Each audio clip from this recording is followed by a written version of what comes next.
खैबर पख्तूनख्वा में तूफानी बारिश और लैंड स्लाइडिंग ने तबाही मचाई है। गुज़िश्ता 48 घंटों के दौरान मुख्तलिफ हादसात में अमवात की मजमूई तादाद 9 हो गई है।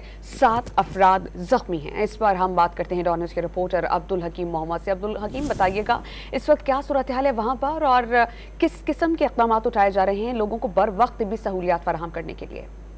जी बिल्कुल, इस वक्त सबसे ज्यादा नुकसानात चित्राल लोअर और अपर को उठाने पड़ रहे हैं तूफानी बारिशों के बायस, जबकि बटग्राम जिला में भी नुकसानात, मानसेरा के इलाके में भी तो जो बरसाती नालों से जो तोगयानी है या तूफानी बारिश से नुकसानात उठाने पड़ रहे हैं। इस वक्त जो PDMA की जानिब से रिपोर्ट जारी की गई, 9 अफराद जबाह हो चुके हैं जबकि 7 जख्मी हो गए हैं। चित्राल लोअर में सैलाब से 39 जबकि अपर चित्राल में 19 घरों को जुज़वी नुकसान पहुंचा है।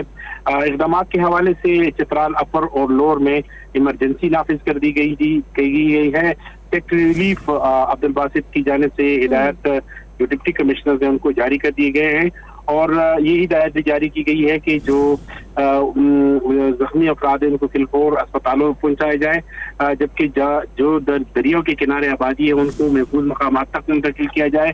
जबकि इसके अलावा सूबाई हुकूमत की हिदायत पर सेक्रेटरी रिलीफ महकमा रिलीफ की जानिब से 60 मिलियन रुपए जो बारिश से मुतासरा इलाके हैं उनको भी फौरी तौर पर जारी कर दिए गए हैं। जी बहुत शुक्रिया अब्दुल हकीम मोहम्मद।